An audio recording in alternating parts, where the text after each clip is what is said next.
Hi hello అందరికి నమస్తే. కూటమి అధికారంలోకి వచ్చిన తర్వాత ఈ కర్మఫలం అనేటువంటిది ఏ రకంగా ఉండి మరి ఏ రకంగా వాళ్ళను వెంటాడుతుందని చెప్పి అనేక వీడియోలు నేను చేయడం జరిగింది.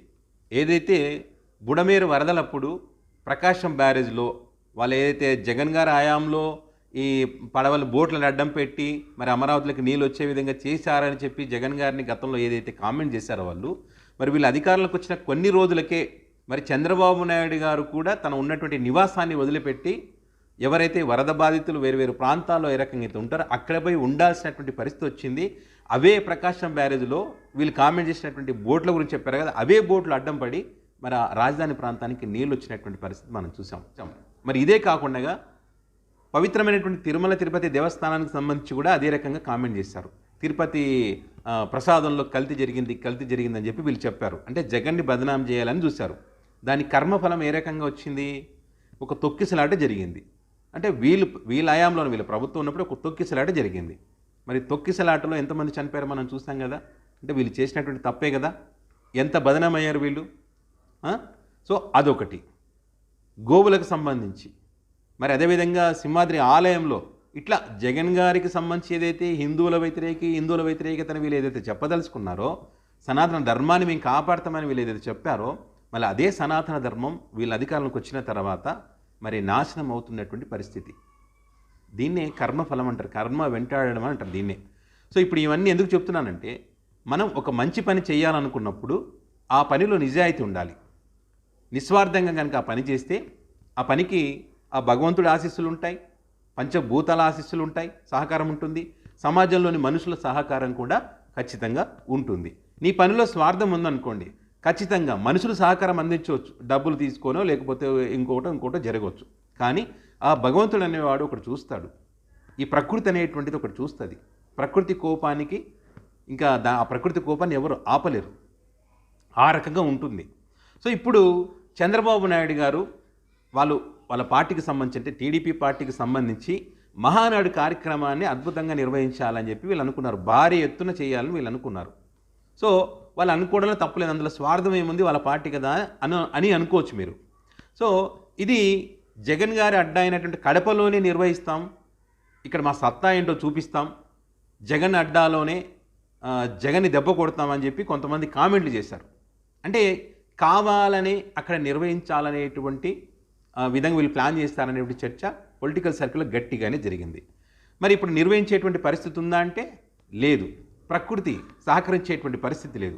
వీళ్ళు ఏదైతే కడప అని అన్నారో మరి అదే కడపలో ఇప్పుడు కోవిడ్ మొదటి కేసు నమోదైంది.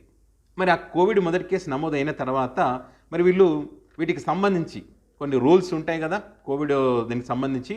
మరి ఇప్పుడు ఏదైతే ప్రభుత్వం ఒక నోటీస్ ఇవ్వడం జరిగింది, అన్ని జిల్లాలకు పంపించింది, అన్ని ఆరోగ్య కేంద్రాలకు పంపించడం జరిగింది. పబ్లిక్ హెల్త్ వెల్ఫేర్ డైరెక్టరు కొన్ని రూల్స్ రాసి దానికి సంబంధించి ఒక నోటీస్ అయితే అందరికీ పంపారు. ఖచ్చితంగా ఈ రూల్స్ అనేటువంటిది పాటించాలని చెప్పారు. ఏమున్నాయి అందులో రూల్స్? జనరల్గా అందరికీ తెలిసినటివే, కొత్తగా ఏముండవు. కోవిడ్కి అందరికీ తెలుసు కదా, కోవిడ్తో చాలామంది పోరాటం చేస్తారు, అందరికీ తెలుసు ఆ రూల్స్ ఏంటి, అసలు ఏ మెడిసిన్ వాడాలి, ఏ రకంగా ఉండాలని అందరికీ తెలుసు. సో కాబట్టి ఇప్పుడు వాళ్ళు ఇచ్చిన దాంట్లో ఒక 8 పాయింట్స్ అని చెప్పారు వాళ్ళు. అందులో ఏంటి, జనాలు ఎక్కువగా గుమికూడకూడదు, సోషల్ మీటింగ్లు ఉండకూడదు, ఫంక్షన్లు చేయకూడదు, పార్టీలు ఉండకూడదు, ప్రార్థనలు ఉండకూడదు, సో ఎక్కువ గుమికూడకూడదు అనే విధంగా ఒకటి. అదేవిధంగా రైల్వే స్టేషన్లో కానీ బస్ స్టేషన్లో కానీ ఎయిర్పోర్ట్లో కానీ కోవిడ్ రూల్స్ అనేటువంటి పాటించాలి. 60% పైబడినటువంటి వాళ్ళు మరి బయటికి రాకూడదు, ప్రెగ్నెన్సీ ఉన్నటువంటి వాళ్ళు కూడా బయటికి రాకూడదు. మరి పరిశుభ్రత అనేటువంటిది ఖచ్చితంగా ఉండాలి, అది అందరికీ తెలుసు కదా, పరిశుభ్రంగా ఏ రకంగా ఉండాలి ఏంటనేది అందరికీ తెలుసు.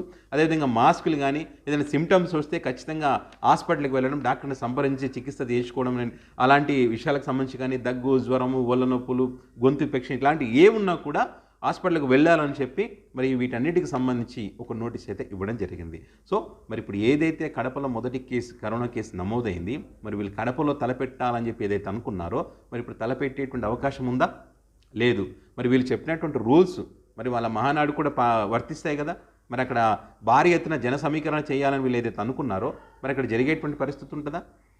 ఒకవేళ కనుక వీళ్ళు కేసులు ఏదేముందిలే, ఒకటో రెండో కదా అని చెప్పి ఇక్కడ మహానాడు అంటే అక్కడ వీళ్ళు అనుకున్నది ఏదైనా సాధించాలి, జగన్మోహన్ రెడ్డి అడ్డాలో మా పవర్ ఏదో చూపించాలనుకొని కనుక అక్కడ జరిగితే దానివల్ల తీవ్రమైనటువంటి పరిణామాలు ఉంటాయి. మరి చూడాలి ఏం చేస్తారనే దానికి సంబంధించి. ఈ కోవిడ్ కేసు నమోదు క్రమంలో కడపలో మరి ఈ కార్యక్రమం నిర్వహిస్తారు. కడపనే కాదు, అసలు ఎక్కడ కూడా నిర్వహించకూడదు. వీళ్ళే చెప్తున్నారు కదా, మనం చెప్తున్నది కాదు, వీళ్ళే చెప్తున్నారు. కోవిడ్ అన్నప్పుడు ఎక్కువ మంది గుమికూడకూడదు, గుమికూడితే ఒకరి నుంచి ఒకరికి కోవిడ్ వచ్చి అది ఇంకా ఎక్కువగా వ్యాప్తి చెందేటువంటి అవకాశం ఉంటుంది. సో ఇది తెలిసి కూడా మహానాడు నిర్వహిస్తే, ముఖ్యంగా కడపలో నిర్వహిస్తే తగిన మూల్యం చెల్లించుకోక తప్పదు. కడపనే కాదు, వేరే చోట నిర్వహించినా కూడా మరి అది మహాపాపం అవుతుంది. సో మరి వీళ్ళు ఏం చేస్తారన్నది మాత్రం చూద్దాం. కొంతమందికి మరి నిజంగానే ఈ కోవిడ్ రూల్స్కి సంబంధించి మరి నోటీసులు ఇచ్చారని చెప్పి అనుమానాలు ఉంటాయి కాబట్టి అది స్క్రీన్ పైన కూడా నేను పెడతాను. వాళ్ళకి సంబంధించి ఏమేమి ఇచ్చారని దానికి సంబంధించి రూల్స్ చెప్పాను కదా, వాటికి సంబంధించి స్క్రీన్ పైన కూడా పెడతాను. అది ఈ నెల 27, 28, 29 తారీఖుల్లో మరి భారీ ఎత్తున నిర్వహించాలనుకున్నటువంటి కార్యక్రమం మరి ఏ రకంగా ఉంటుంది అనేది చూద్దాం. ఇప్పటికే మినీ మహానాడు అని చెప్పి కార్యక్రమం నిర్వహిస్తున్నారో అక్కడ వాళ్ళ ఎమ్మెల్యేలు, నాయకులు వీళ్ళందరూ కూడా వాళ్ళ పార్టీకి సంబంధించి వాళ్ళ వైఫల్యాలకు సంబంధించి పెద్ద ఎత్తున దుమ్మెత్తిపోస్తూ ఉన్నారు. ప్రజల్లోకి వెళ్ళి కలవలేనటువంటి పరిస్థితి ఉంది, చెప్పిన పని ఏది కూడా చెయ్యలేదు, ఎలాంటి డెవలప్మెంట్ లేదు, సంక్షేమ పథకాలు లేవని చెప్పి వాళ్ళే ఇప్పటికే మరి ప్రతి మీటింగుల్లోనూ మరి కార్యకర్తలు కూడా అదేవిధంగా మరి ఆ మీటింగులు మినీ మహానాడులో మరి మాట్లాడుతున్నటువంటి పరిస్థితి. ఇంతకంటే దారుణం ఏమిటో చెప్పండి. మరి దీన్ని కర్మ వెంటాడడం అనరా? దీన్నే కర్మ వెంటాడడం అంటారు. ఎందుకంటే వీళ్ళ వైఫల్యాల గురించి వైసీపీ మాట్లాడితే ఇది, కానీ వాళ్ళ పార్టీలో వాళ్ళే మాట్లాడుతున్నారంటే దాని అర్థం ఏంటి? కర్మఫలం అంటారు దీన్ని. సో చూద్దాం ఏం జరుగుతుంది అనేది, మరి వీళ్ళు ఎలాంటి నిర్ణయం తీసుకుంటారన్నది.